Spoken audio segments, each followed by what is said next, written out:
We're Hi, good now. everyone. Hi. Hey, everybody. So before we get started, I wanted to let everybody know that we're going to be recording this session.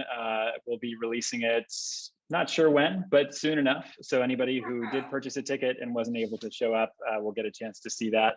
But we have a lot to capture in about an hour's time. We may go a little bit over, just as a heads up. But hopefully the recording can also help folks out to kind of retroactively watch.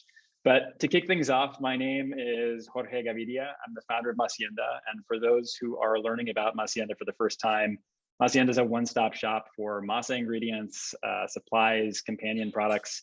We really are Masa geeks. And so we source our single origin ingredients across Mexico, working with smallholder farmers to create fair, sustainable markets for their exceptional heirloom crops, such as corn, beans, chiles, and other spices. 2 years ago, we launched a cooking product called Molinito, which is a countertop mill or molino that grinds corn into masa. And if you've been wondering why you've been seeing more and more small businesses across the country and the world getting involved in the kernel to masa process, Molinito has a lot to do with it. It is a revolutionary compact machine that allows restaurants and home cooks to produce traditional masa at a fraction of the cost. As we know, though, molinos are not only used for masa, right? Most notably, molinos are the traditional way of also preparing ingredients into mole. Which brings us to our class today. We, of course, are masa files, masa geeks at Masienda, and despite consuming our fair share of mole throughout the years on research trips and sourcing trips throughout Mexico, we'd be lying if we said that this was our particular area of expertise. So here to walk us through the mole making process is Bricia Lopez, who is, together with her family, owns Guelaguetza restaurant in Los Angeles. Many of you may already know, but Guelaguetza was among the first restaurants in the US to go beyond the idea of a Tex-Mex or Pan-Mexican restaurant concept and really do a deep dive on regional Mexican cuisine. In their case, it was the food of Oaxaca, the family's birthplace, specifically the cuisine of Oaxaca's Central Valleys. It is a 27-year-old culinary institution. It's been recognized in countless media outlets for its local Los Angeles take on Oaxacan cooking. The late Jonathan Gold called Guelaguetza the best Oaxacan restaurant in the country, and it was awarded a James Beard Award in the American Classics category. So you may have caught Bricia in Netflix's Waffles and Mochi or enjoyed her cookbook, Oaxaca, if you especially bought the bundle and you're here today joining us because of that. Today, Bricia will take us through her family's preparation of one of the book's recipes, Tamales de mole negro, just mole tamales, perhaps the single greatest combination of masa and mole known to humankind, I would say.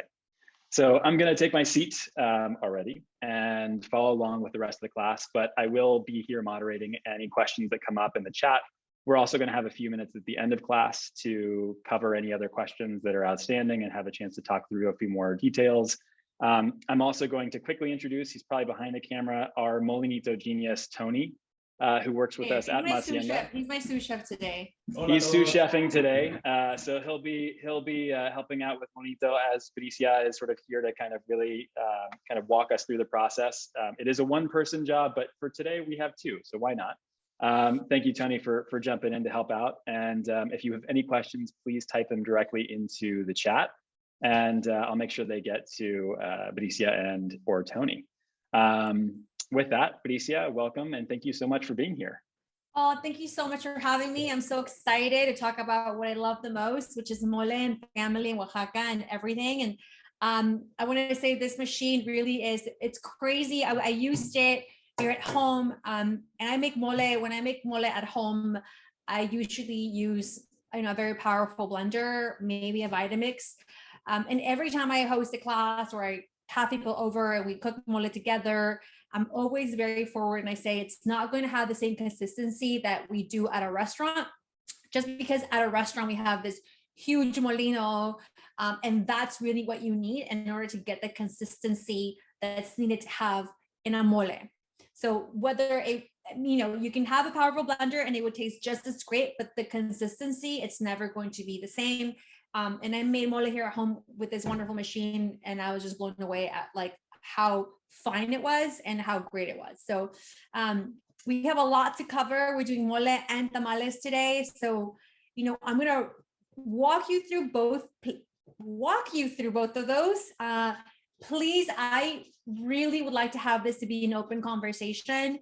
If you have questions right away, if you need to see any sort of different angles, please let us know, because I really want to make sure that all of you are happy and all of you sort of get what you want to get out of this class.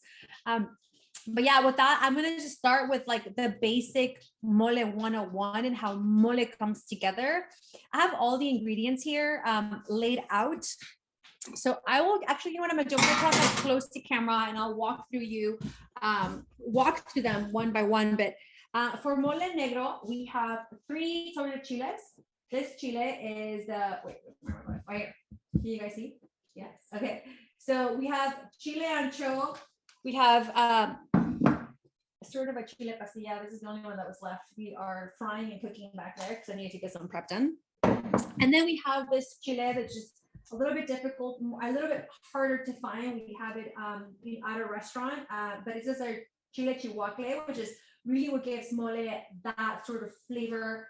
It's a very smoky, very like big chile. We have, those are again, I just wanted to show you those chiles, but we have those 3 chiles.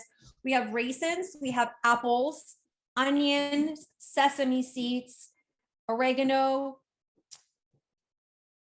cinnamon. ¿Cómo se llama? Cinnamon.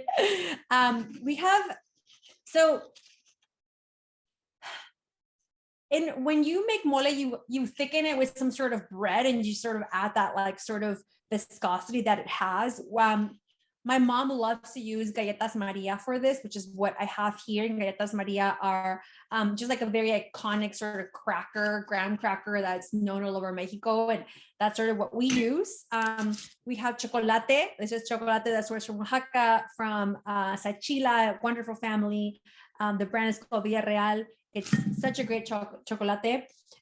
Allspice, cloves, thyme, salt, roasted almonds, onions, I already said onions, garlic, plantain.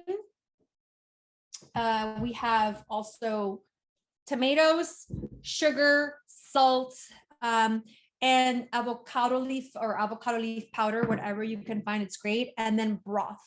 So mole really is a combination of all these wonderful spices and then the introduction of those spices together with chiles, right? And it's really a variety of chiles. Right now, again, we're making the negro and it has these 3 chiles. If I was just making coloradito, it would be a completely different chile. For that, I use chile guajillo, and that's the only chile I use for coloradito. But the rest of the ingredients, I always sort of like, I always compare it to like, I would be very close to almost a Oaxacan like granola-esque sort of mix, and you'll see what I'm talking about. But I also want to say that no mole is the same. Mole is just, it's like a family. No 2 families are the same, but maybe they look similar. Our mole negro is just authentic to my family. It might be different for everyone else. And there's so many variations. For example, the chiles, you can toast them, you can fry them, you can smoke them. There's so many different things. For this mole, what we're going to do, we're going to toast some and we're going to fry some and then we're going to rehydrate them. So what I want to do actually is maybe we bring this camera. We have a second camera, by the way. I don't know if you guys can see them. But I kind of want to walk you through the frying and the other process of toasting the chiles, because I feel like those 2 steps are sort of like the 2 that need a little bit of technique, and that will just come with practice, to be honest. I also tell people, like, don't get so intimidated with mole. I think a lot of the time people always think like, oh my God, but mole, it takes days to make, hours and hours. And there's this sort of like just misconception of what mole is. And for me, I just want to tell people like, it really isn't. I think that idea comes from people going to Oaxaca and going to a pueblo and seeing people, going to the molino and, grinding pounds of mole because they have to make mole for 1,000 people, right? Because in Oaxaca, our small parties are like intimate party of 300 and you got to make mole for 300 people. And yeah, I mean, that's going to take a lot of time. But if you're only making mole for you and your family, a couple hours is all you need, and then you have this wonderful, beautiful, complex sauce. So let's get to it. Tony was actually nice enough to open some. Oh no, yes, you did. Let me grab these for you. And Bricia, while you're getting this ready, do you? We had one question: is for chihuacle. Do you have any substitutions for that if we can't find that? I would just say just leave it out. Chihuacle isn't something that you want to substitute. But here's the thing about mole. The thing about mole is that you make it your own. So you can leave it out. You can have, if you want, some guajillo would be really nice as well. But again, like I think that mole is authentic to yourself. Don't kind of get in your mind. It's like, well, it's not really authentic. It's not the same. It's never going to be the same as someone else's. I mean, you and I can make the exact same mole recipe using the exact same ingredients, weighted, like the whole thing. And somehow yours will taste different than mine. And that's just the way yours will taste better, works. Obviously. No, I don't know. But that's just the way mole works. Like that's just the way it is. And I think that's what makes mole so special, because you create your own flavor, you create your own sazon. And like when you go to Guelaguetza, you taste my family's. And when I go to your house, I'll taste yours. And I think that is the most important thing to note here. If you don't have it, you can omit it. And if you go to the store and you find out a dry chile you want to just sort of play around with, like go for it. I'm always really pro making your own version of what mole is. And I'm just giving you a blueprint, and then you make it your own. Love that. Thank you. But I think like one of the best things, like whatever chile you're using with, you're gonna do either one of these steps. So here I've opened up the chile, and I'll show you how we do that, which I think is a very important step. So this is an ancho, as you can tell, it's bigger. It's also a darker color. Here you can actually see a little bit of that sort of reddish, right? And chiles is what really gave the color of the mole. So what we're gonna do is we're gonna toast it. And we're gonna sort of, instead of this red color, we're gonna sort of smoke it a little bit to make it darker. And that's what's gonna give you a black mole. So also kitchen shears will be your best friend when you're making mole. I don't know where I left mine, somewhere. Where are my kitchen shears? All right, if you don't have kitchen shears, fine, I'm gonna show you how you do it in El Pueblo, because in El Pueblo, no one's walking around with kitchen shears. I guarantee you that. If I was using kitchen shears in front of my grandma, she would like slap me. So here. How about gloves, Bricia? Well, my grandma would probably also not allow me to use gloves. She'd probably be like, "Why are you wearing gloves, lady? Like you're crazy. Like who do you think you are?" But I also have a 16-month-old at home, and I also may go to the restroom later, and I just don't want to have that problem. You know what I mean? I don't want to touch parts of my body that I may regret later on. Thanks for the pro tip. I would say gloves when you handle chiles always, unless you're cooking with my grandma, which you probably can, or someone else's grandma. You're probably just gonna have to bite the bullet and use a knife and no gloves. And if you're being bougie like me, kitchen shears and gloves always. No problem with that. So you get rid of the stem. You put your finger through the middle, right where you got your stem out, and then you find the crease. And you're just gonna make a little slivet, like just very, very slowly, because you don't want to rip the chile and you don't want to damage it. And this is sort of like what I always tell people, like this is where mole takes so much patience and love, because you just don't want to rip through it, right? You want to make sure that you're respecting the ingredient. And the reason why we want to do that is because we don't want to miss any seeds. So we're gonna take all these seeds out, which you see, and all the little veins that pass through the chile, that if you keep on your mole and those sort of get in there, that's going to give your mole a bitter flavor, and that's not what you want. So that's not what you want. So what we're going to do is we're going to cut through these veins, and we're going to get rid of all these seeds that you see here, right? And what you want to be left with is something like this. Let's see how well Tony did for me. Tony did this, so if it's not right, I'm going to blame him. But you want to be left with something like this, right? So you don't see many veins at all. All the seeds have been removed. And now it's time to sort of either toast or fry. And that's really, again, up to you. You can toast half, you can fry the next. Like it doesn't really, I mean, when I say, again, it doesn't matter. I just say like, make it your own, right? So I'm gonna cut this in half and I'm just gonna show you the difference between the two. So if you want to, you can see the stove, right? Can everyone see the stove? Yes. Everyone's good? Okay. So another way that I like to do this, that I feel like it makes it easy, is that I like to use 2 kitchen tongs to hold the chile together and press it down. I don't know if anybody can see this, but I feel like this is sort of like a nice little trick that you can do. And you wanna just do this slowly, because what you're looking for is a change of color in the chile. And there's going to be like little divots happening. So you can see that happening right now, the change, and I'll show you both of them, cooked and uncooked. But what we're doing here is you're modifying the flavor profile of the chile. If you were to just make mole without doing this process, your mole won't have that deep flavor. It won't have that complexity.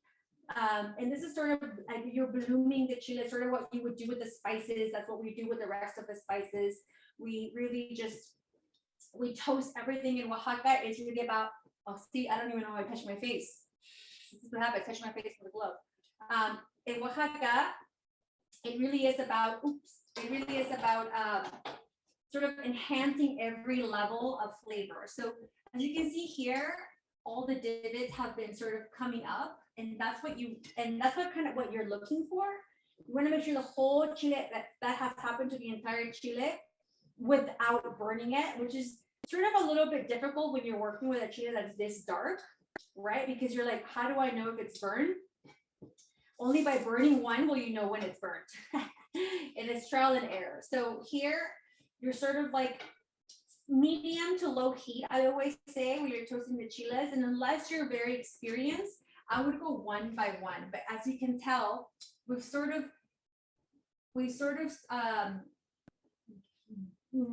smoked, I want to say, blistered, I would say 75% of this chile. And we're gonna do the last 25 just very slowly. I'm missing some pieces here. That's when I press down, and then I lift this apart, because this part has already been blistered and I don't want to burn it. So I lift it up with this hand and I just sort of blister the end. And again, it's really incredible when you go to Oaxaca and you see, women that have been doing this forever, and they just do, dozens of chiles at the same time. And they just sort of throw everything, and they innately know when it's ready. But as you can tell here, I mean, it's been a couple of minutes. The chile, so there's a little bit here in the bottom. And again, this is when you're going to get all the smoky, all the flavor, all the blooming. And here, I'll show you before and after. So this is the chile that has nothing, and this is the one that's been blistered. And I think you can tell. Let me bring it to the better camera. To the fancy camera. Thanks, Bricia. So here is the one. Here's one chile. There you go. Here's one chile. And then here's the other one. I don't know if you can see the difference in the light. If you tilt it, that's helpful. So the one you're holding in your right hand is the blistered one. Yep. And this is what you want. And you can even it's just that you're gonna use all your senses, because this smells completely different than this one. This one has that smoky flavor coming through, right? Anyway, so that's the first step to mole. I'm obviously not going to smoke all of them at the same time, because it would take, that would be most of the time for the class. But I'm going to show you what I have here. This is one that's been fried. So this one has been fried. This one has been toasted. The consistency is the same. It's crispy. And what I always like to do, and I feel like it's something that maybe when you guys are working with chiles, is when you're done, taste the chile by itself. And you'll get an idea of where you're going and what it's supposed, when it's not burned. You can still have some of that spice. And there's like a very slight hint of sweetness that's come out from toasting and from frying. Oh, Jim's here. Hi, Jim. I just saw you. My friend Jim. So what we're gonna do now, I have all the chiles that we did. And oh, here, I'll do this one. I'm gonna put them in a big bowl. Again, these chiles have been fried and some have been smoked. And I'm gonna pour hot water in here. And I'm gonna let them soak for about, for a few minutes. And then we're gonna run it through the molinito so you see the consistency that's needed for when you make mole. So here's another trick for how to soak your chiles. I have hot boiling water. You put it enough to cover everything. I'm gonna actually put it up here. And then I'm gonna put something really heavy on top of this, so it submerges the chiles, and it keeps them, and it keeps the steam. And that's going to be what's gonna help you. So whatever, look, here's what I do. You wanna know what I do sometimes? So I'll just grab like a couple plates, well, this plate, for example, and then I'll grab like my molcajete pestle, and I'll just put it in here to sort of really weigh it down. And then I'll cover this with plastic to keep the steam inside. And again, that's just sort of like a trick. Bricia, real quick, I was thinking the same thing. I've never known, when do you fry and when do you toast chiles? Like, how do you know which ones to fry, which ones to toast, or is this all like subjective? So yes, it really depends on like the way your family makes them. I mean, I guarantee you that if I can tell a group of people, oh yeah, of course, like I'll fry my chiles, they'd be like, why do you fry your chiles? That makes no sense. Like you lose all the smoke. And if you can tell another group of people, oh, I just I'm gonna grab some more hot water. I only toast, I don't fry. They would probably be like, oh, but frying gives it that sweet, it sweetens up the chiles a little bit more. Gotcha. So I think in my book, in the cookbook that I have, the mole negro, we fry all of the chiles.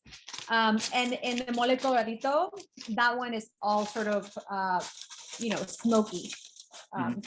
Because I feel like chile chihuahua is already smoky as is, and like you can get a lot of that smoky flavor from the chile itself. So I'm sure it probably also depends on like how fresh the chiles are too, right? Like if they have a little more moisture and they're a little more raisiny, like yeah, well, that's also more time. I'm so happy that you brought that up, because and this happens also at the restaurant.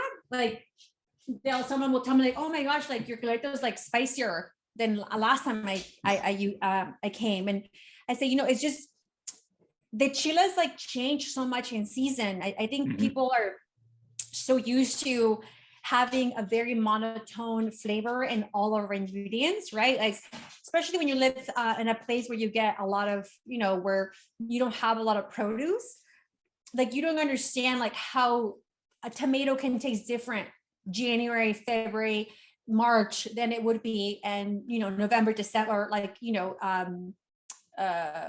October, November, right? Right. So the same thing sort of happens with chiles, and we just have to be very mindful of where we source our ingredients and how we modify the recipes based on what the chile is like that season. Right, and taste as you go, right? Like you did. Always taste as you go. So what I'm going to do, let's just start for the sake of time, going through the first batch of ingredients and with the molinito, but I'm going to show you what we did with some of these ingredients. So, and you're talking about frying and toasting. I have two sets here of ingredients that we fried. So in our mole negro, we fried the raisins, we fried the almonds, the plantains, the apples, the galletas Maria, the garlic, and the onion. the garlic and onion have been roasted, broiled, but the other ingredients have been fried. So I kind of put these in, like, I always put them in one category. That's like category one. And then category two is all the spices that have to be bloomed before you pass them through the molinito. And this is the sesame seeds, the oregano that needs to also be bloomed, everything, the garlic, the thyme, the peppercorns. So all these ingredients, what I'm gonna do, and I think what makes it so nice is I'm just gonna grab some of these spices, like some of the oregano, some of the cloves. You can actually grind them in the molcajete, just sort of, to just allow them to penetrate and kind of get a little bit more incorporated in the rest of the spices before you combine both of these. But this is like half of the mole. I want to stop and ask if anybody has questions so far. If I'm going too fast, too slow, what are you guys thinking about? We have a couple good questions real quick, Bricia. So the fried ingredients, are they completely submerged when you fry them, or is it sort of like a light, shallow pan fry? It's definitely a shallow pan fry, but you want to have a good amount of oil in there. So you don't need like a huge pot, like with a couple. No, you're not submerging. Like you're not deep frying. You're not deep frying, but you're definitely a pan frying with a good amount of oil, if that makes any sense. Yeah. And if it does not, and you need more clarification, please don't hesitate to chat a little bit more there. And we had a question about bloom, like what is bloomed? To bloom specifically okay, so spices. when I talk about, that's such a great question. So when I talk about blooming spices, so if you were here, we would do this. I would pass around this container full of oregano leaves, which is the oregano leaves are normal, and then I would pass around these oregano leaves, and I would just ask what they smell and what the difference is. When you bloom an ingredient, it means that you are really releasing all the oils that are innately inside an herb or a spice. Believe it or not, like when you grab a piece of cinnamon and it's just normal, you can still obviously tell, like, oh, I think that's cinnamon. But when you put it over a hot surface and you sort of saute it in a way that you just sort of like the heat allows it to release its oils, all of those aromas are just going to be amplified. So that's what we talk about when we say bloom spices, is you're amplified the innate flavor it has, and that happens through the introduction of heat. Beautiful.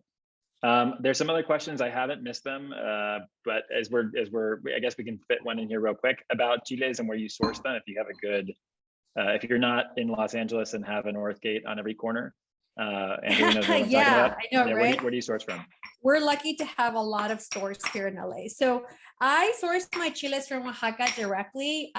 We sell them also in our online store, which is ilovemolestore.com. Which, if you're feeling lazy one day and don't want to go through all of this, there we go. We have our mole starter that is very easy to just add chicken broth and tomato sauces, and that's it. But yeah, that's sort of like all of our chiles, even oregano or thyme, those sort of spices, we get them directly from Oaxaca, just because we just believe that the terrain there is just so different that it's needed. Okay, so here we go. We have the fried ingredients. We have the bloom spices. I sort of macerated or molcajete the pepper and the cloves and some of the panela. But this is what we are going to pass through the molinito, and you'll see how this transforms. And we'll talk about how different this is than putting it through a Vitamix. And the consistency is just so different. So we'll do that. And I have a wonderful, very handsome sous chef / assistant / Molinito whisperer. I like that title. Yeah. The whisperer. Okay, Okay, so do you want to talk about it? Yeah, let's go into it. So hello everyone, and hello again to all of our Molinito owners. This, if you're not familiar with this, our Molinito that Bricia was chatting about, and it's gonna help get the texture that you're looking for a lot quicker in your mole preparation. And since we're looking for a very we're looking for a paste essentially, it's going to be very similar to what you're doing if you have a Molinito on how you're going to be grinding nixtamal into masa. So we have the stones loaded in there already, and for reference, it's these 5-inch basalt stones that we're using inside the Molinito. We have one here in the back, and then one loaded in the front. And what's happening is the auger right in here pulls in the contents essentially, and it brings it in and feeds it into the stones. In view, there it is. So it's feeding it into the stones that are then going to be churning and grinding, right? And so I'm going to start from the beginning really quickly, as if we were just getting this Molinito, going over how we're going to get it set up for mole, knowing that we're looking for a paste, right? And I also grabbed some of that soaking liquid from the Chiles, just to sort of rehydrate these a little bit, add a little bit of moisture. You need too much, but you need a little bit of moisture to get it through, and then you'll see what comes down the other end. So here. Yeah, awesome. The moisture is definitely going to help. It's really good to incorporate water when feeding into anything to get that nice fine paste in there. So essentially, really quick. I found my shears, everyone. They're right here. The Molinito was hiding them. So what we're going to do first is engage the lever here on the side, and then we're going to feel if there's, how close are the stones, right? In this instance, right now they're touching, which is great. It means we're at the next step where we really don't have to finesse it and dial it in anymore. We want to get to the point where there is no spacing amongst the stones, because we're trying to go for that very fine grind.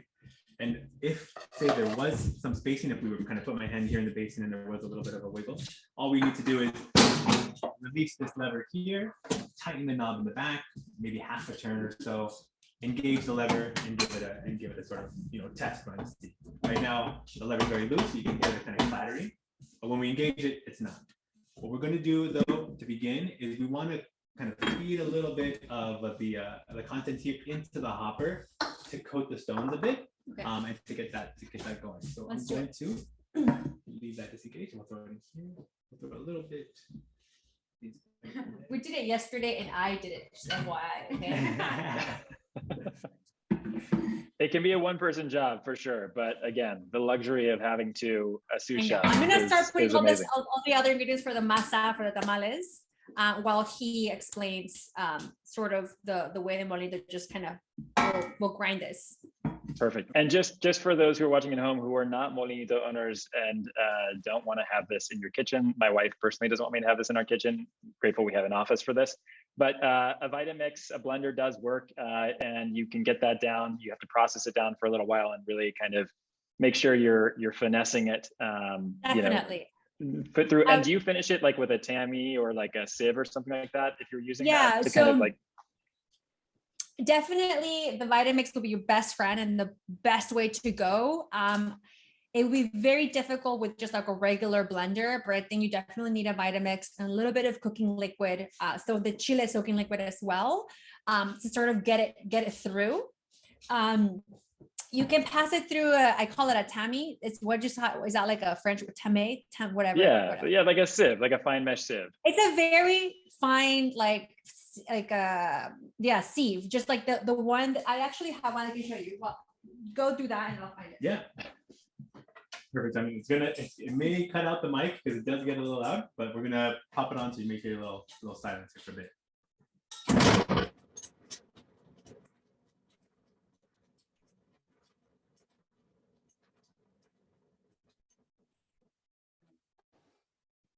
All right. For reference, this isn't the texture we're looking for. We're just trying to coat the stones. So we're going to take some of this out.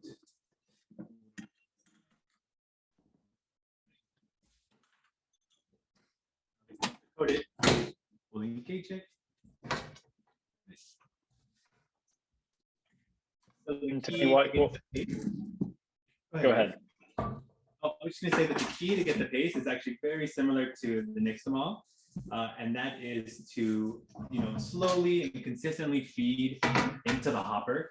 We certainly don't want to overfeed it. The auger can pull in a good amount items between the stones, but we want to afford the stones enough time so to do their thing, grind them properly.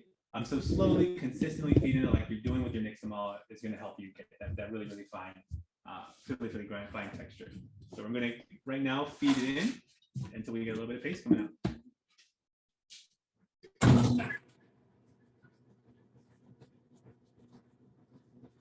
I think while that kind of silences the computer over on their end, because there's this sort of sensitive microphone there, a couple of questions about grinding.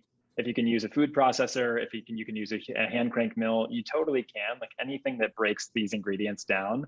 The difference is just going to be in sort of how fine it is, and there's some granularity too. Like while Molinito does do a very fine grind, there's sort of like a rustic quality you can still get that has like a there's like a slight rustic gritty essence to it that's like it's hard to explain.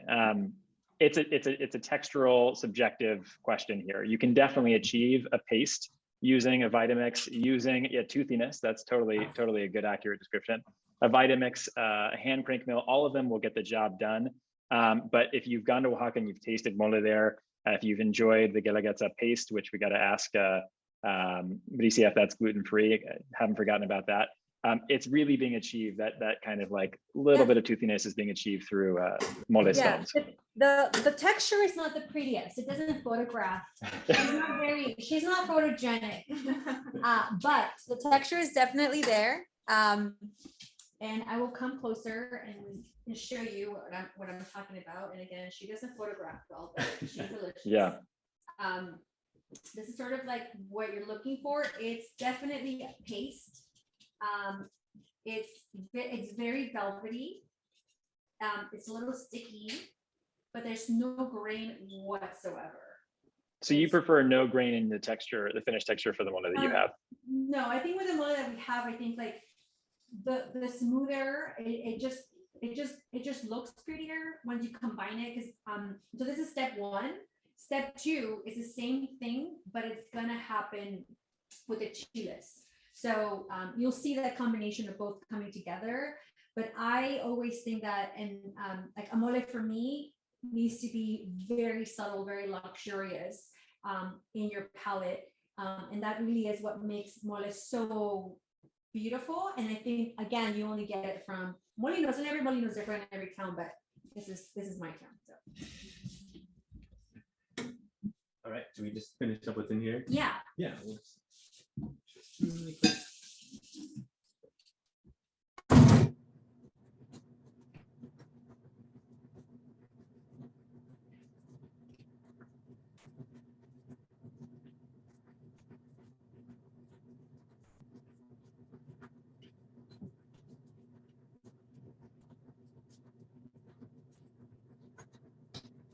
So I stand corrected on that. I actually thought that the chocolate, I've like seen Molino's milled chocolate in Oaxaca, and usually it kind of produces like a sandy sort of consistency, like a little bit more rustic. But even with this, like it should be super, super fine, smooth as possible, as silky as possible. So I guess that's the difference. Like if you're using a hand crank mill, you don't quite get as fine as you would otherwise if you were using even a Vitamix. This is the mole. If you like, this is the finished product. Yeah. And there's, again, like, because we have a molino at the restaurant as well, there's really no grain in there. It's just very, almost like chocolate in a sense. Okay, so now, this whole time the chiles have been soaking, and we want to run through chiles as well, so you understand, what we're doing next. But mole in essence, let's run the chiles and then. Yeah. It's loud.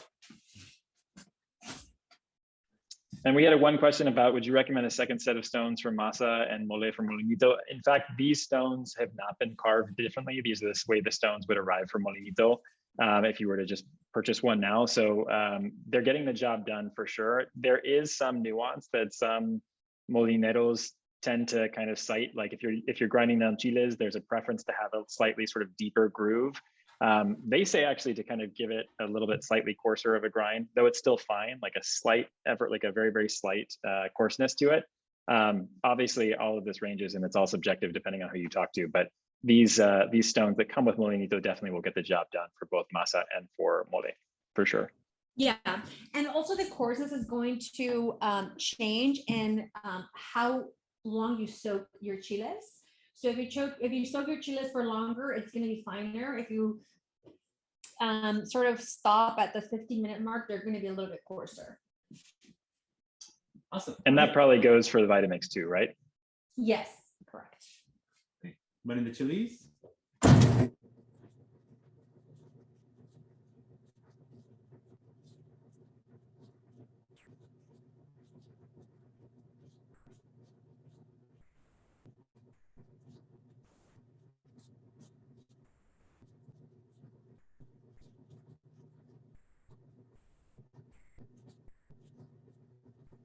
Bricia, one question that came in, when using a Vitamix, sorry, my dog in the background. When using a Vitamix, I find the color of the mole lightens up quite a bit. Is that due to emulsifying the oil and the fat?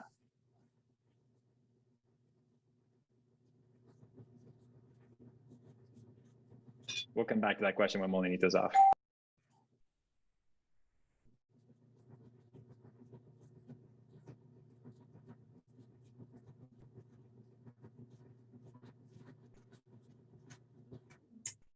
Okay, I can hear you now.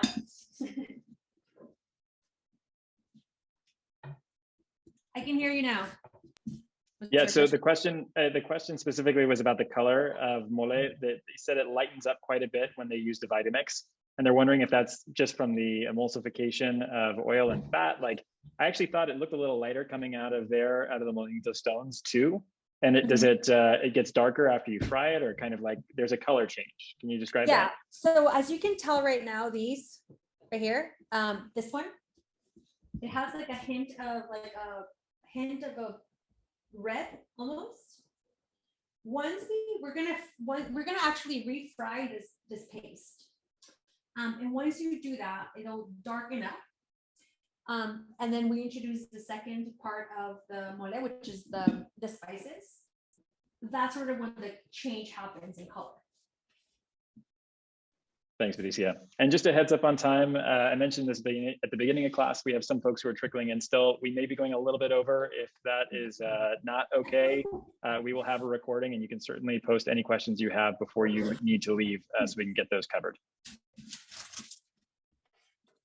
Okay, so we're gonna move this and let's just talk about like what happens next.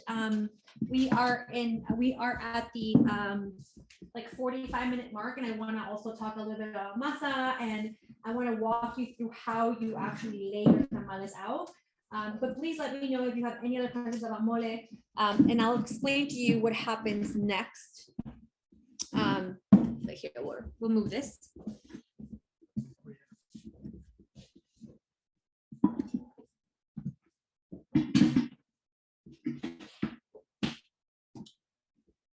This is a very heavy piece of machine too, so just FYI. 92 pounds. One question: why do you grind the chiles separate from everything else, Bricia? Repeat that question. Yeah, why do you grind the chiles separate from everything else? Okay, so everything. These are two flavor combinations, right? And they're not ready to be introduced to each other. We have a very sort of sweet paste. Even if you have this paste by itself, it's very, like, it has a reminiscence of a little bit of peanut butter, a little bit of almond butter with like a hint of just sweetness. There's a lot. This alone could be a really beautiful just sort of spread for you to have at home. But it's just not ready to be introduced with the chile right away. What we're gonna do with the chile paste before introducing it is we're gonna fry it. And this also happens a lot in Oaxaca as well, whether you toast or you don't. There's a process of frying this with a little bit of oil, and then that darkens up those chiles. And then we introduce the paste that I was telling you earlier that has that sort of very almond, beautiful sort of spread. Like, it's very vibrant and sweet, and it's really like the second half of mole, but that really is why. So thank you. The way mole comes together. So we have the chile paste. I'm not going to do it right now because we for the sake of time, but we have the chiles that have been ground, and then we have the spices. We would fry the chiles for about 5 minutes. They would darken up. They would get darkened up. We would introduce the second part of it. Once that's been seasoned, and that's called sazonar, right? That's been seasoned. Then we would add chicken broth or whatever broth that you have. And we would also add tomato sauce. And that could be roasted tomatoes blended with a little bit of water or broth. You put those together, and then you add your chocolate, your salt, and that's pretty much it. Like then the mole is pretty much done. I know I brushed that a little bit. But any questions that you have about that process, please let me know. I want to move on to like how you actually make the tamales. I have masa that's been already done right here. And that's sort of like masa. It's called, like, we call it masa preparada, right? I think you can use, we have, we would call, this is the way I always like think about it. It's this is the way I always remember. It's like 2 2 2 2 1 1. That's sort of like in my mind the way I remember 2 2 1 1. So 2 cups of masa harina, 2 cups of any broth of your choice. Now, another thing that you can do that I also like for tamales, just like a little, sometimes I'll do like 1.5 of broth and half of your chile liquid that you soaked your chiles in. So whatever soaking liquid you have, it's like gold, because this taste cannot be replicated, cannot be bought anywhere. Especially if you're soaking like a pasilla from Oaxaca. That taste, that soaking liquid is just so delicious and sweet and smoky that I think it adds like another element to the flavor of your moles. So that's what I do. So 2 liquid to masa, and then 1, which is a cup of whatever fat you choose to do. I was actually just telling Jorge the other day that my girlfriend loves to use rendered duck fat, which is a little bit more luxurious than I would say pork lard, but it actually does elevate sort of that flavor, that fattiness. It's so easy to work with. The masa just kind of lends itself best of like just to have that texture that you're looking for. And then 1 teaspoon of baking powder. And that really is all you need to have a beautiful masa preparada. And I know Masienda has a lot of different videos on your site, right, Jorge? Where people can see sort of like how to work with the masa harina. But Thanks, that's just real quick on that note, sort of like my tips. Your 2 2 1 1, could you repeat that one more time? Yeah. So in my mind, I always say 2 2 1 1.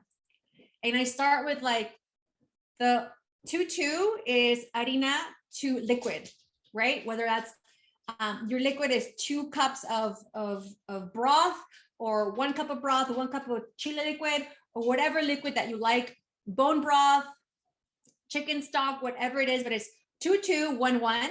So 2 2 masa harina 2, liquid 2, and then 1 1, you have 1 cup of fat and 1 teaspoon of baking powder. So 2 2 1 1 is the way. And this is if you're using masa harina. If you're using wet masa, you want to kind of scale back on the liquid to make sure it doesn't get too wet. Correct. But you know what? I also feel like when people are talking about tamales and like there's so much out there of like, how do you know when the masa is ready, and how do you know? And look, I'm just going to be honest with you guys, because I don't like to lie. The only way you're going to get better at doing tamales is by making tamales. The only way you're going to get great at knowing when your masa is done is by actually making masa. Because you can read about it, you can look at tricks, and it floats, it doesn't float, oh my God, this and that. It's going to change for everybody because no one is in the same place at the same time. Someone in the East Coast, masa might be very different than mine because of the nixtamalization process, right? So I think it's just about really getting in there, getting your hands dirty, and like really feeling the texture. And you're only gonna get better by actually making tamales, and understand that they might not work the first time, but it will the second or third or fourth after you like understand. And I think that's what makes tamal making so beautiful, and why it's such a wonderful tradition to do with your friends. Because I have parties when I have my girlfriends come over. We have masa preparada, we have corn husks, we have banana leaves, and then each one brings some sort of filling. And I think like tamales are so similar to tacos, to where you can really put whatever you want in there. Like it doesn't matter. It's a vehicle for what makes you feel good. So traditionally, you would see a chile rojo or verde con, pollo or something very, I would say, traditional. But I think even more if you live in LA, you'll realize how much chefs are just going above and beyond to kind of create their own version of what tamal is. And there's so many people who are traditionalists, and I totally get it. I mean, I will never like another tamal as much as I do tamal de masa con mole. But there's so much to say about making your own guisados, having parties, and creating your own tamales at home. Put them in the freezer and eat them for the next 2 weeks. And I think it's like it's just a beautiful tradition. And they're this is called tamaladas, and people come and you share your tips, and then you taste each other's masa, and you say like, oh, this one was different than this one, and the texture was different. And I can show you some tamales that were made at my restaurant, and it's like they're really big tamales. They're not what you would consider like a small little tamal. Like these are bigger, but that's just the woman who is in charge of making tamales today, like in this season, who makes our tamales.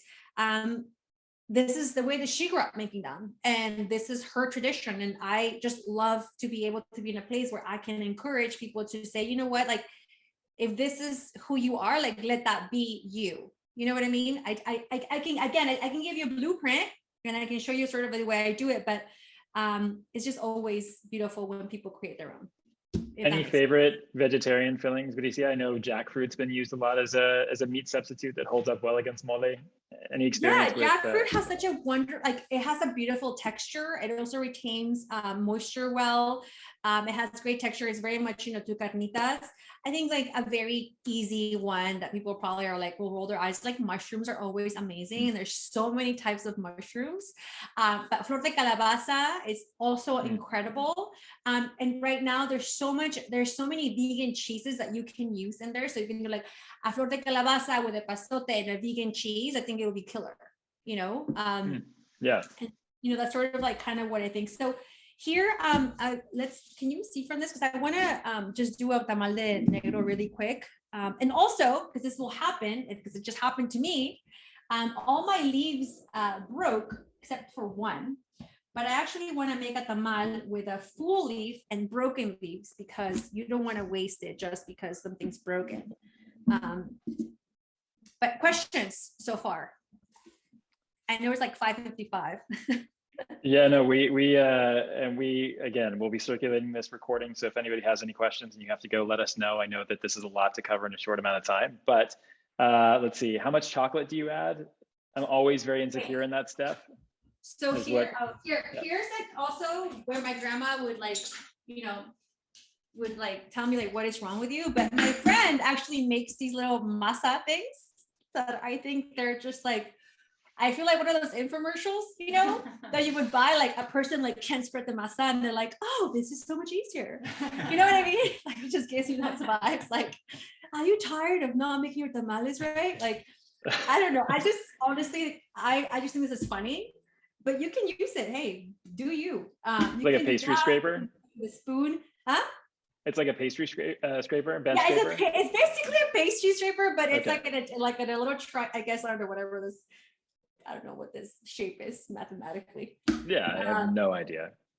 Okay, so here's what we're gonna do. I'm gonna lay down these leaves are broken, so we're gonna sort of piece them together, 2 broken, and then we're gonna glue them with one that's not. And that's a great way of reusing anything that may, that's not like a beautiful, perfect leaf. And that happens to me, And happened right? maybe Selena, who's in the background. Hey, Selena, can you mind getting a little bit closer so we could see kind of probably like a foot closer? So you overlap these and then you close them with this. Here, I'll do it again. And we can drop the gooseneck down a little more. There we go. It looks better to me, but if not, let me know. So these banana leaves, you can buy them raw, and you just boil them for a few minutes, and that'll just give you a little pliability and like folding them. If you use them without them being cooked, they will be very easily broken, like cracked, and you don't want that. So here we go. We're gonna lay these, and then we're gonna lay another one in the front, and then I just kind of alternate it. So you're trying to recreate a full leaf. Now, I think banana leaves are very popular in South America. A lot of Salvadoran Guatemalan tamales are also made with banana leaf. So you can use a spoon. Okay, the question was how much masa, right? Actually, how much chocolate that you put in your mole, which is going back a little bit, but real quick. Yeah, no. You like yours pretty chocolatey or not? So our mole and any mole that you do is what you're trying to do with mole is create a perfect harmony between sweet and savory without any of them overpowering, right? And we're talking about how much, that's just in seasoning. We have the full recipe. I believe you all received the recipe that's in my book, which is exactly what I made today. And that I think that calls for 200 grams of chocolate. And that's about 4 of those, the discs that we have in our shop. And believe it or not, it sounds like it's a lot, but you're also making quite a bit of mole with the recipe. So yeah, I think that once you taste it, and also another thing, when you're making mole and you season it, like very slowly, because it sort of starts really retaining all that flavor, and the flavor just sort of starts developing, and it's very easy to over salt and over sweet in the beginning because you're not getting it. So add what's on the book, close it, allow it to boil for about 10 minutes, mix everything very, very well, make sure all the chocolate has been properly dissolved, like make sure it's all completamente like dissolved, and then taste it, and then let it sit for about 30 minutes. It's sort of like when you smoke a meat, right? When you have, or you make any sort of meat or grill it or anything that you do, you want the meat to rest before you cut into it, right? And that's because you don't want the juices to fall off, and then you end up with like a very dry meat. You want to make sure like the resting time is just as important as the cooking time when you're making meat, when you're grilling meat, when you're bracing or smoking or whatever you're doing. For mole, it's the exact same thing.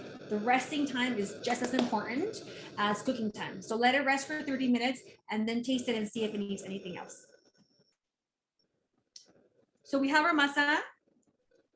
Then you put your chicken and right in the middle.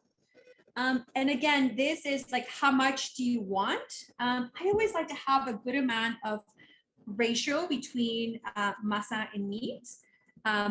Again, this is when, as it cooks and it fluffs up, you are going to see that it really does sort of expand. So honestly, at Guelaguetza, we just really like to use a lot of masa.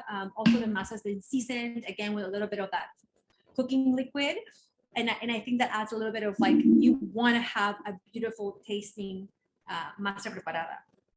And of course, mole, like anything that you want. I mean, are you kidding me? That's the star of the show. So here's the way you make a tamal with these banana leaves. It's a present. So you go from where you are, you go up up, away, up towards you. And then that you camera close. froze, so we might have to do that one more time. Oh, yeah. Here. Is back? Okay. So That's coming here we through. go. I'll do it again. Is it happening? Yeah. Can you see it? Okay.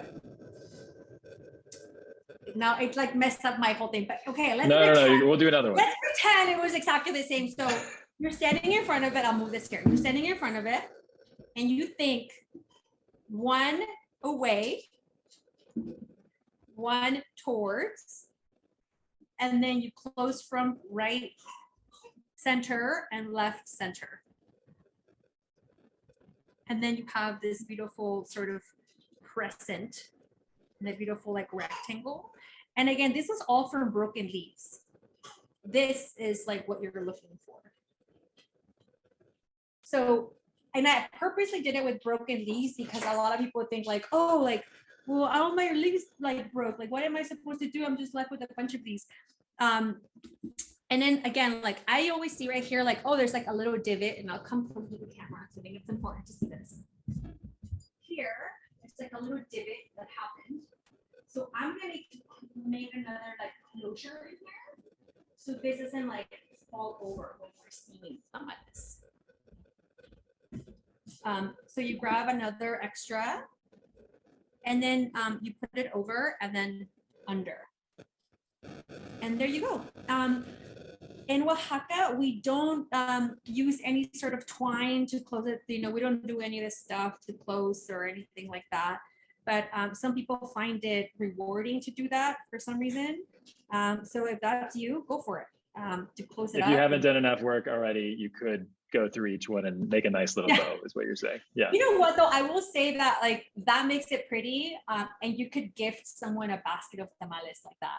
Someone's giving me like a beautiful sort of basket of cold tamales that you just reheat at home, and I'm like, oh, that is very crafty of you. Very nice. You know, like if you're that sort of creative person, go for it. I'm not mad at you. Bricia, a couple of quick questions I wanted to slip in there. So did you whip your fat, the duck fat in this case, before adding the harina? Sorry, repeat that question. Did you whip the duck fat, just the fat that you used in this one, before mixing it into the harina? Yes. So you want to whip the fat first, and then you slowly start introducing the harina little by little with the hand mixer. And then you sort of get that, you want to make sure that the fat is, ¿cómo se dice? Homogenized. Yeah, like and also like aerated, word? So it's not like a big clump. Aerated, that's the fancy word I was looking for. And fancy words. How thick did you spread the masa? And I think this is probably subjective, right? Because like I've had so many different layers and ratios of masa to filling. It really depends like where you're at in the world. But what about you personally? How do you like the kind of the ratio between filling and masa? Well, I will say this, that once you taste a really good masa, like if you are having an important, and I think that's why I really enjoy using duck fat when I'm making them at home. You want the masa to be fluffy, a little bit of like that fattiness comes through, very airy, but also salty. I forgot about the salt. I said 2-2-1-1, and then salt for me is just innate because I'm always salting things. But you want to make sure you salt the masa. It's very, very important. I think of it like pasta, right? So pasta, when you're making pasta at home, if you don't season your pasta when you're boiling it, if you don't salt your water, no matter how beautiful your sauce is, you can spend 3 hours, cooking down this beautiful bolognese sauce. But if your pasta isn't seasoned, it's not gonna taste good. You want your pasta to be cooked in very salty water in order for your meal to come together. It's the exact same thing with masa. You can have the most beautiful filling and it could be full of flavor. If your masa isn't seasoned, it's not gonna be good. It's just not. And you're gonna be like, oh, I just want the filling and I don't care about the masa. A great tamal, you should want evenly amount of both. You should want to just have the masa by itself. But obviously it should complement the sauce that's inside. Thank you. That's perfect. And if you're using fresh molino masa or fresh molinito masa in this case, how do you introduce the broth flavor without making the masa too wet? So I think like in this case, if we were milling the nixtamal, we would probably, instead of lubricating the stones with water, we would probably be using broth. I don't know if they do that at the molinos in Oaxaca specifically, but that's something that we've done in the past. No, I mean, when they do it in Oaxaca, I mean, when you get back sort of like home, people just use a lot of salt. You can season the fat. You know, I would add a little bit of that. Again, I go back to that soaking liquid. I think that's like a very important way of sort of like using water. You can use some of that soaking liquid as well, because it just has so much flavor. Because you're already making tamales, and I'm sure there's some sort of, you know, chile that you're using for whatever filling you're doing. So make sure you save some of that sauce, some of that cooking liquid. Yeah, and I think like this is such the moisture is such a hard thing to regulate. Like if you notice masa dries out really quickly as well, if you need to kind of give it a pick-me-up, you can always add a little bit of that broth to kind of revive it. Yeah, and you can also add a little bit if it's too, like, if it's just looks like water and you're like, oh shit, like I fucked up, like just add a little bit of like masa. The masa harina. The masa harina will help. And believe it or not, people do that in Oaxaca a lot. They're like, oh, they'll have a random, you know, masa harina somewhere in their cupboard to save them when they're making tamales. I've seen it. Okay. Even the best tortillerías do it. I've seen it in the best of homes. Like they're like, oh, you know, what are you gonna do? Like next time, is everything all over again? No, you just throw a little masa harina in there. It's fine. Easy fix. And cooking the tamal. I guess are we gonna just kind of talk a little bit about how long you would cook? I was like already like just because I was like, oh my god, it's late. But yes, let's cook the tamales. So I actually have two things to show you before the sieve situation, because I got to see you. So this is a regular one, and this is the one that's like double strained. I don't know if you can tell the difference, but this one is just super. It has like a almost like a triple sheen, and this is just like a. So I want to make sure you get something with like triple. So for tamales, if you are lucky to have a Latino store near you, you can buy one of these like cool like tamaleras, right? It's a big old thing. And it has a bottom that looks like this with holes in it. Place. The divot is here. That's where the whole thing is there. So you want to put water like maybe like in the middle of it. You never want the water to go above that, because you just want to steam, right? You close. Or alternatively is what I have here, because I was just heating up some tamales for you all to see. I have me voy a quemar, hold on, because this is not smart of me to do. I'm like, how am I gonna pull out like steaming tamales with my hand? You know who does that? Like my grandma would do that. She wouldn't care. No gloves. No gloves. There you go, grandma. See, I got it still.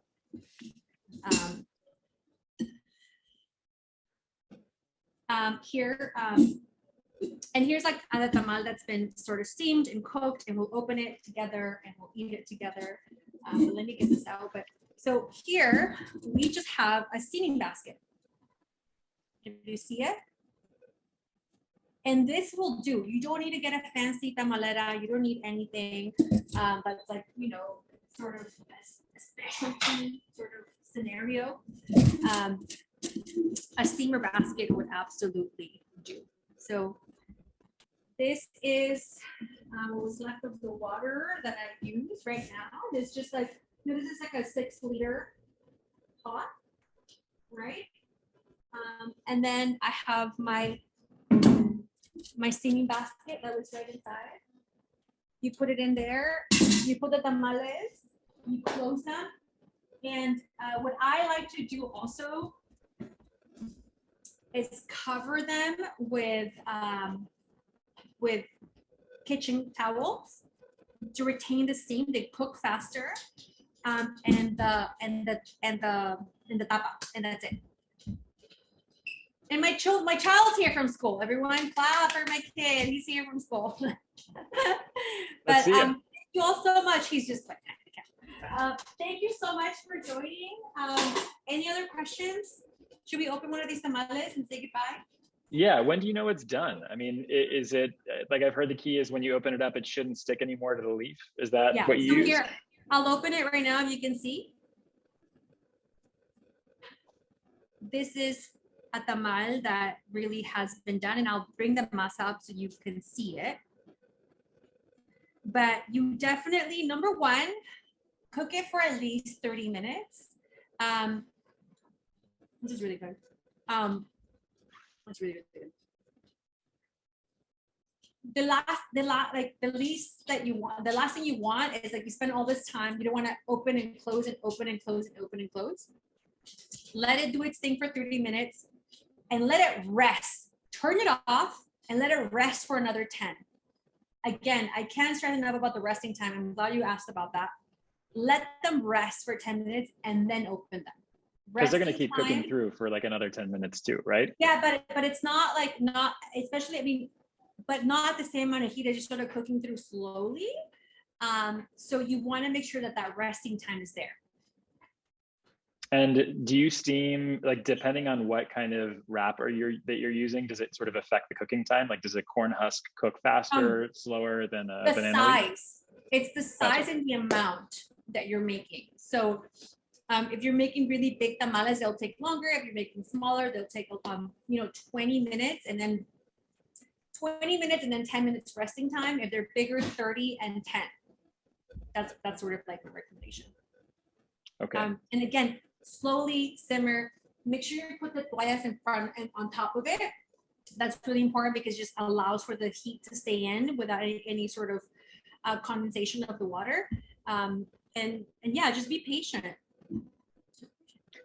Can we go back 1 second, Bricia, to Sure. the finished sort of texture? Like you described the mole really well, of just like it needs to be really silky and smooth, and you probably need to reduce it down a little bit so it's not like really, really soupy when you put it on the tamal. What about the masa itself, the masa preparada? When it's done and you're like spreading it, what should be sort of the texture between your fingers if you had to describe it?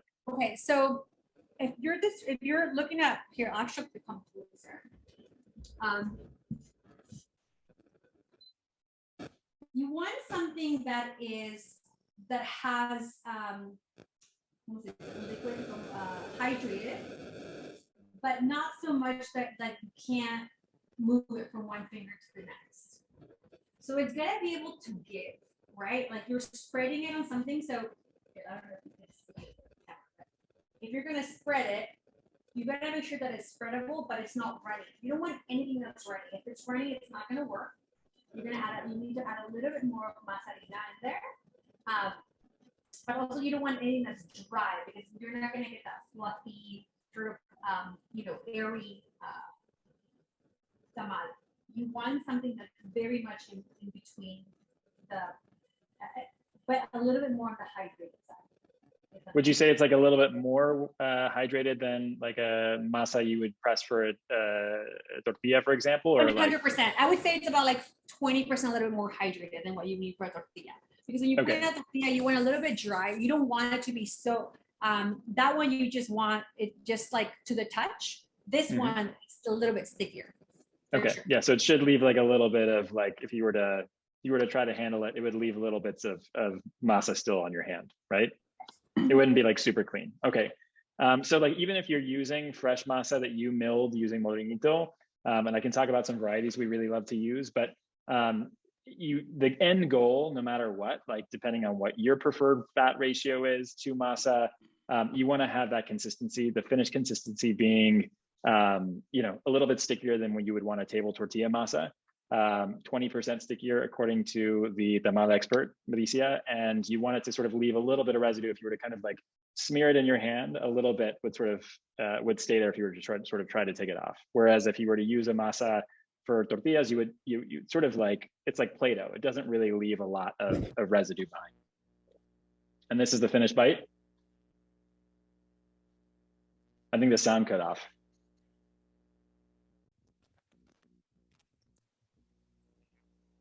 I think, Bricia, you're on mute, but I'll go into another quick question. So about the varieties of corn that we use, honestly, anything that we have sourced from Masienda would be great for masa.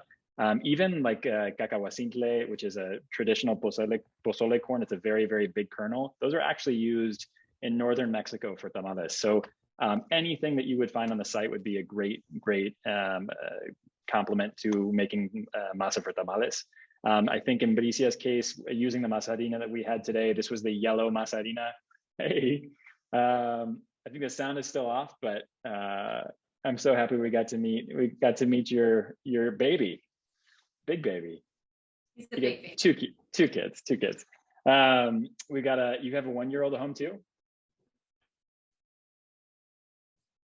That's the real taste here. Anyway, so all varieties of the corn that we have online would be suitable, and we used yellow bolita today, or white bolita. The yellow bolita is available in masa harina form and is definitely used traditionally throughout Oaxaca for tamales. I think we're still trying to get the mic back on, and so I'll just go through a couple more questions we had. How deep do you stack them in the steamer? I think, like, just in general, the more things you stack, the longer it's going to take to cook. So just keep that in mind. Like, it might, if you've got 1 or 2 tamales and there's a little bit of space in between, it'll probably take 30 minutes, maybe slightly less. You just want to kind of use 30 minutes as a gauge with sort of a moderately packed pot. If you're going to put more into a pot where they're really touching, it's probably going to take a little bit longer. And it's always easy to cook more after you've rested a little bit. So just give yourself that kind of cushion. Take it off for 30 minutes, rest it for 10 minutes, check one, and then if you need to cook it a little bit more, you can.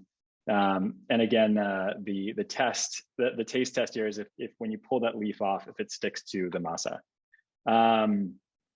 All right, we have a ton of questions. I'll try to get through some of this. I know that our mic broke, so I'll do my best to kind of base my studies off of what I've seen Bricia do to answer some of this, and we can always circulate an email for anything that I get wrong. But let's see. The ratio of fat to masa, we said if you're using masa harina, if you're using 2 cups of masa harina as an example, you would use 2 cups of broth and then 1 cup of fat. But basically it's a 2-to-1 ratio for masa to fat. And yeah, I think resting in the pot, you can do that.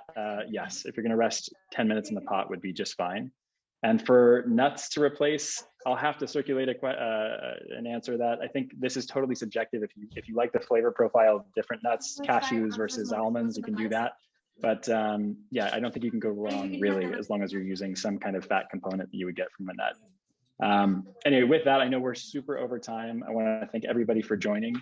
We'll circulate this recording in the next couple days, and you probably get some background noise there. But I want to thank Bricia for putting this together, and for our team, Tony and Selena, for kind of manning the tech today. We had a little difficulties at the end, but anybody, if you have any questions, please feel free to email us at info@masienda.com.